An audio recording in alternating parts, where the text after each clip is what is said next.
Now we know that the world faces some immense challenges. I'm here to tell you that employee activists, which could be any of us in this room, can make a difference and make companies more socially responsible. I got interested in social activism early in my career when I was a PhD student at the Pennsylvania State University. And like most PhD students, I struggled to figure out what it is that I wanted to study. And then something caught my attention. There were some things that were happening just outside my office. There were a group of students who were protesting as part of a campus rally. These were anti-sweatshop activists. And these anti-sweatshop activists, at this point, were asking the universities for about 20 years that they should change their supplier practices. They should not work for companies that have problematic workplace practices, that are essentially running sweatshop in a developing country, be it India, Pakistan, Bangladesh, or Latin America. And university licensing, by the way, is a big industry. Think about all the hoodies, caps, mugs that people buy with their university's logo on it. And to my surprise, I thought of universities as these liberal entities that cared about making this world a better place. These activists were not having much success. The administrators would typically respond by saying the challenge of monitoring all these suppliers around the world is just too onerous. It's too difficult a task to undertake, so we are unable to do it. So I asked these activists to collaborate with me, and they generously obliged. And they allowed me to interview them. They gave me access to their data that allowed me to see where their activities were having more success than others. And what I quickly discovered is that the biggest success of anti-sweatshop movement on college campuses had just come a year prior. As part of their 2009 campaign, anti-sweatshop activists had asked universities, they were asking universities to terminate their licensing contract with Russell Athletic, which is an apparel manufacturer owned by Berkshire Hathaway. And in many ways, this movement looked just like all the other previous campaigns that these activists had organized that had limited success, except in one key way. It was different. That was, this time, these activists pooled resources to bring these workers from these factories in Honduras to the United States and organize these campus tours. These worker tours, both on the East Coast and the West Coast, they went to 24 universities. And the format of these worker tours looked a lot like any other educational seminar on campus. As part of these seminars, these workers told the stories of their lives, how those employment practices in those factories had affected them, how sometimes they had experienced physical abuse in the hands of their supervisor. These were really heartbreaking events. A whole bunch of audience would leave in tears. And these events were really profoundly impactful in changing the hearts and mind of the university community. University administrators could no longer justify inaction. And eventually, this campaign was heralded as one of the biggest success stories for anti-sweatshop activists ever. 89 major universities terminated their contract with Russell Athletics following this worker tour. And Russell Athletics saw this big loss of business, came to the bargaining table, agreed to improve practices in those factories, committed to independent monitoring by nonprofit organizations. So this was some real change. I could see that social activism can make companies more socially responsible. And as a researcher, it gave me hope that we could actually systematically study the factors that allow activists to be more successful.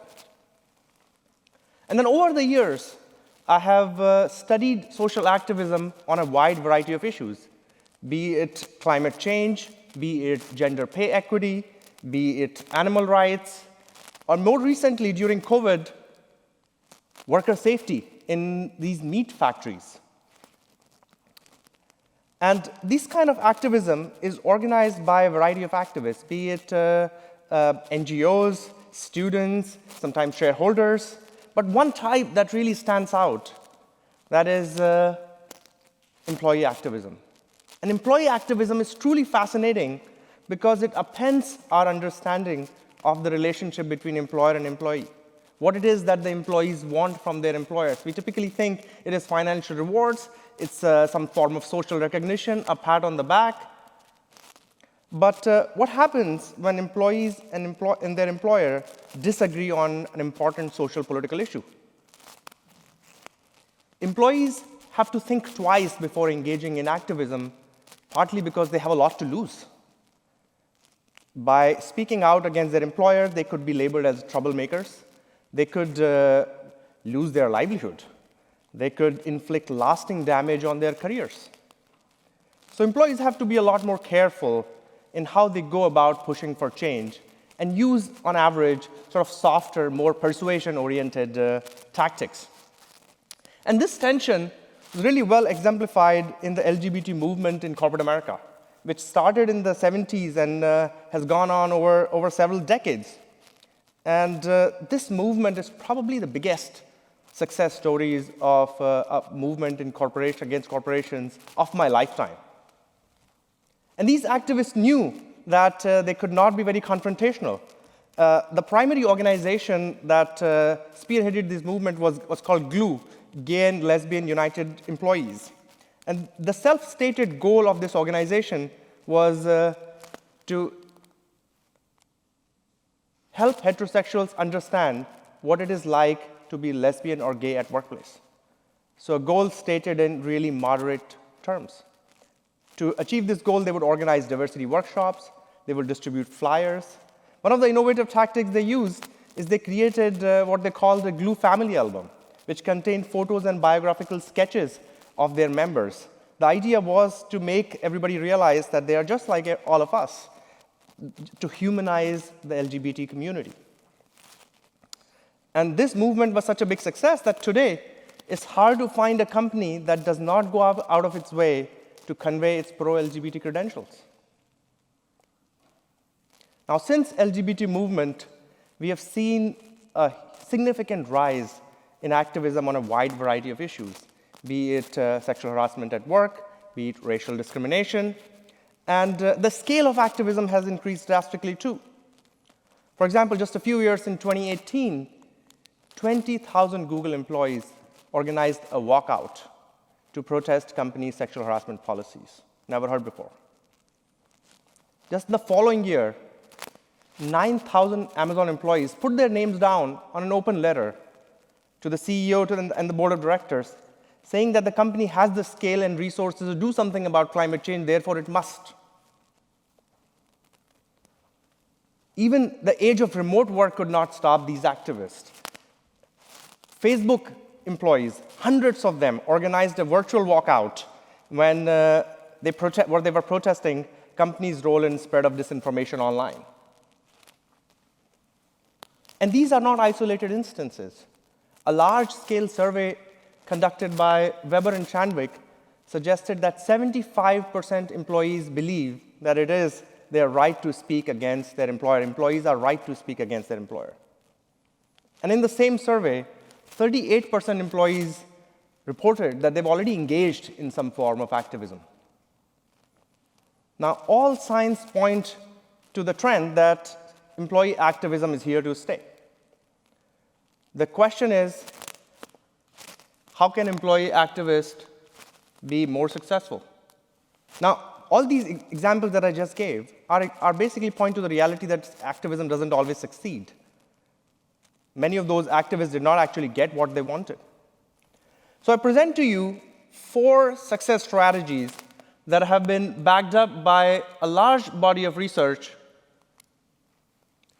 and that point to factors, things that activists can do, tangible things that can improve their odds of success. First, activists must know the organization. Now, at first glance, that might appear obvious. But this is actually the key thing that differentiates employee activists from all the other activists, is that employee activists stand a chance to know what the internal functioning of the organization look like. They would know who the key players are. Now, to know the key player, anybody can look at the organizational chart. It's publicly available. But what is not publicly available is information about the informal side of the organization, the social net, in the form of the social network that exists inside the organization. Now, this social network, research suggests, matters a lot more than the formal hierarchy. And by developing an understanding of the internal social network of the organization, employee activists can figure out who are these actors who have credibility and influence inside the organization, or who can connect them to powerful decision makers. And by identifying these people, activists stand a chance to recruit champions for their cause, to find allies inside the organization. And therefore, this could allow them to build momentum within the organization to push for their cause. Second, activists must know how to frame the issue. Now, framing essentially is a communication act. Framing entails activists telling the audience what is the problem? What is the social problem that's worth addressing? Why does it matter? And how to go about addressing it. And the same issue can be framed in different ways. An LGBT activist, for example, started out framing their issue as a matter of equal rights, which was perfectly legitimate and cogent framing. Yet, what they realized over time is that this framing was not so effective against these for-profit corporations that they were targeting. These for-profit organizations responded much better to a framing about a business case. So they adapted. They started talking about how by being pro-LGBT, these companies can win a war for talent.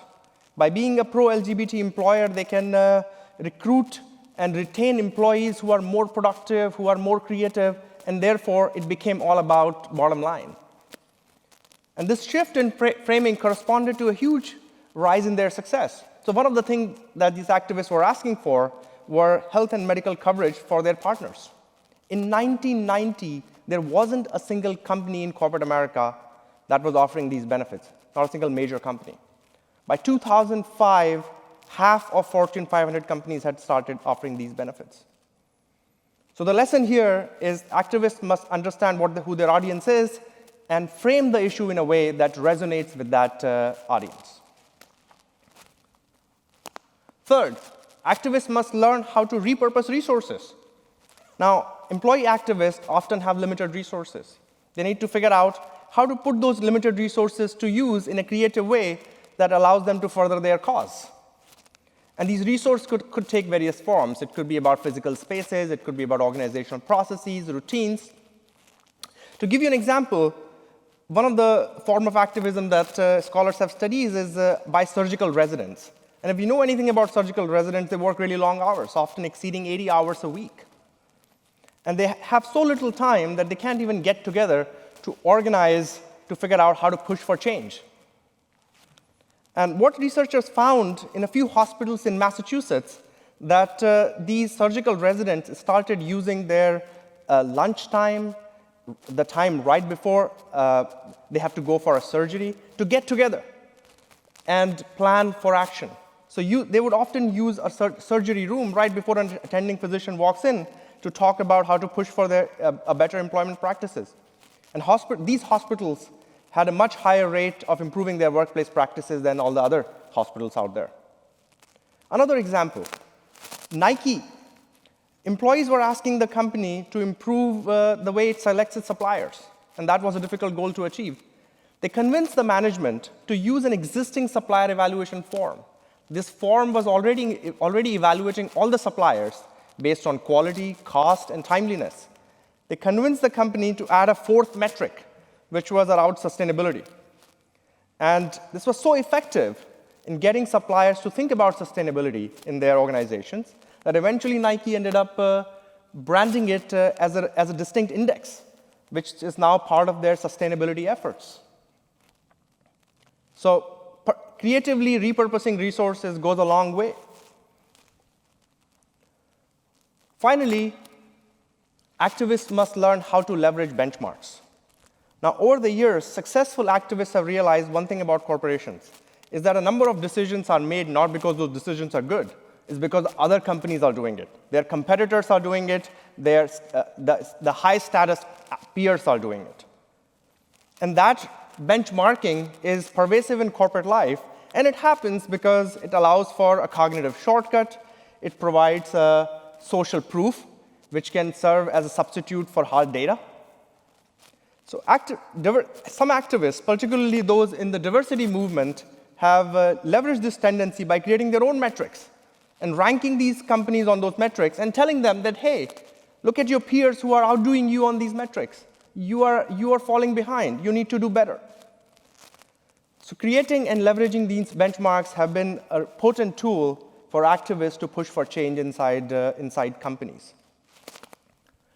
So the bottom line is that these 4 strategies can be thought of as a playbook of sorts. And if you think about it, these strategies are fairly straightforward and low cost.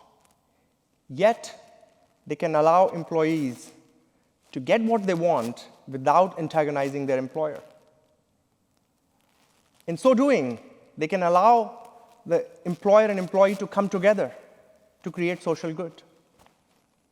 Thank you.